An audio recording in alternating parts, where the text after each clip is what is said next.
ඔයාලට මේ පේන පින්තූරේ සම්පූර්ණ නිර්මාණය කරලා තියෙන කෘත්‍රිම බුද්ධිය භාවිතා කරලා. ඒතර මේක නිර්මාණය කරද්දි මම මේකට භාවිතා කරේ මගේ තියෙන ප්‍රොෆෙෂන් එක, මගේ තියෙන ස්ටයිල්ස්, ඒ වගේම මගේ තියෙන ඉමේජ් එකක් භාවිතා කරලා තමයි මම මේ සම්පූර්ණ avatar එක ජෙනරේට් කරගත්තේ. මේ වගේ ඉමේජ් එකක් ජෙනරේට් කරන්නේ කොහොමද කියලා A to Z අපි කතා කරලා තියෙනවා. මීට කලින් කරපු වීඩියෝ එකේ බැලුවොත් ඔයාට ඒක ගැන සම්පූර්ණ අයිඩියා එකක් අරගෙන ඔයාට ඔයාගේම කියලා මෙන්න මේ වගේ ඉමේජ් එකක් එහෙම නැත්නම් avatar එකක් ක්‍රියේට් කරගන්න පුළුවන් හැකියාව හම්බ වෙනවා. ඉතින් මම මෙන්න මේ avatar එක එහෙම නැත්නම් මෙන්න මේ AI වලින් ජෙනරේට් කරගත්ත ඉමේජ් එක පාවිච්චි කරලා මම හදාගත්ත ඇනිමේටඩ් වීඩියෝ එක තමයි මේ තියෙන්නේ. Hi, I'm Russa, a 28-year-old software engineer with a passion for developing innovative software solutions. Over the years, I have gained experience in various programming languages and development frameworks, allowing me to build applications that meet the needs of businesses across industries. හරි. අපි දැන් බලමු මේ වගේ video කොහොමද අපිට හදාගන්න පුළුවන් කියලා. මුලින්ම chat GPT කියන වෙබ්සයිට් එකට ගිහිල්ලා ඔයාට අවශ්‍ය කරන විදිහේ ස්ක්‍රිප්ට් එකක් ජෙනරේට් කරගන්න ඕනේ. ඇත්තටම මේක වචන 200ක් ඕනේ, වචන 50ක වගේ පුංචි එකක් ජෙනරේට් කරගන්න තරමට හොඳයි. මොකද අපිට මේ ෆ්‍රී ටූල්ස් පාවිච්චි කරන නිසා අපිට ලිමිටේෂන්ස් තියෙනවා. ඒක නිසා මෙන්න මේ වගේ පොඩිවට මම අපිට අවශ්‍ය කරන විදිහේ කන්ටෙන්ට් එකක් මම ජෙනරේට් කරගන්නවා. දැන් මම මේ වෙලාවේ මට අවශ්‍ය කරලා තියෙන්නේ මම ගැන මොකක් හරි දෙයක් අපි ඒ ක්‍රියේට් කරගත්ත avatar එකට ඇනිමේට් කරන්න. ඉතින් මම ගැන පොඩි ඩිස්ක්‍රිප්ෂන් එකක් මම මේ විදිහට chat GPT එක through මම ජෙනරේට් කරගන්නවා.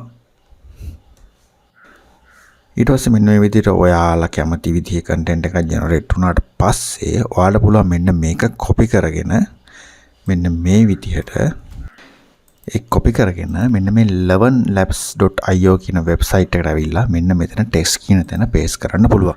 එතකොට මේ 11labs.io එකේ link එක මම description එකේ තියෙනවා. ඔයාලට ඒක through මේ site එකට එන්න පුළුවන්.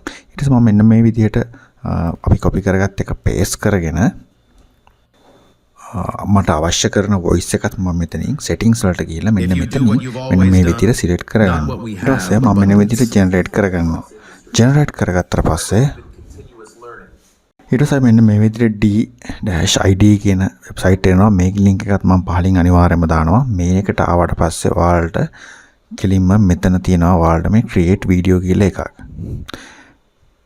මෙන්න මෙතන create video කියන එක click කරාම ඔයාලට මෙන්න මේ විදිහට dashboard එනවා. මෙන්න මෙතනින් අර ඔයා generate කරගත්ත image එක මෙන්න මේ විදිහට add කරගන්න පුළුවන්. ඊට පස්සේ මේ විදිහට ඔයා ජෙනරේට් කරගත්ත ඉමේජ් එක ඇඩ් කරගත්තට පස්සේ ඔයා අතන ජෙනරේට් කරගත්ත වොයිස් එක ඩවුන්ලෝඩ් කරගත්තානේ. ඒ ඩවුන්ලෝඩ් කරගත්ත වොයිස් එක මෙන්න මෙතන දකුණු පැත්තේ කෙළවරට ගිහිල්ලා ඔඩියෝ කියන බටන් එක ක්ලික් කරලා එතනින් සිලෙක්ට් කරගන්න. ඊට පස්සේ අන්තිමේටම අප්ලෝඩ් එක ඉවර වුණාට පස්සේ ඔයාගේ දකුණු පැත්තේ උඩම තියෙනවා generate video කියලා එක. එහෙම නැත්නම් create video කියන එක. ඊට පස්සේ ඒක ක්ලික් කරාම ඔයාගේ වීඩියෝ එක create වෙන්න පටන් ගන්නවා. ඊට පස්සේ පොඩි වෙලාවක් ගියාට පස්සේ සම්පූර්ණ වෙනවා ඔයාගේ වීඩියෝ එක create වෙලා. ඊට පස්සේ ඔයාලට මෙන්න මෙතනින් ලේසියෙන්ම download කරගන්න පුළුවන්. ඉතින් create කළේ වුණාට පස්සේ ඔයාලට බලා ගන්න පුළුවන් මෙන්න මේ වගේ වීඩියෝ එකක්. Hi, I'm Russa, a 28-year-old software engineer with a passion for developing innovative software solutions. ඉතින් මේක හරිම ලේසි. ඉතින් ලොකු දෙයක් නෑ මේක ඇත්තටම. මේ වගේ ඉමේජ් එකක් ජෙනරේට් කරගන්නේ කොහොමද කියන එක අනිවාර්යෙන් මම කලින් කරපු වීඩියෝ එක බලලා මේක බැලුවා නම් ඔයාලට කොහොමද මේක කරන්න කියන එක හොඳ අයිඩියා එකක් ගන්න පුළුවන්. ඉතින් ඔයත් මේ වගේ වීඩියෝස් වලට කැමති නම් ඉතින් මේ වගේ වීඩියෝස් ක්‍රියේට් කරන්න කැමති නම් අනිවාර්යෙන් channel එක like කරලා වාදයක් ඉගෙන ගත්තා නම් අනිවාර්යෙන් subscribe කරලා ඔයාගේ යාළුවොත් එක්ක share කරලා හරි අපි යන ඊළඟ වීඩියෝ එකකින් හම්බ වෙමු.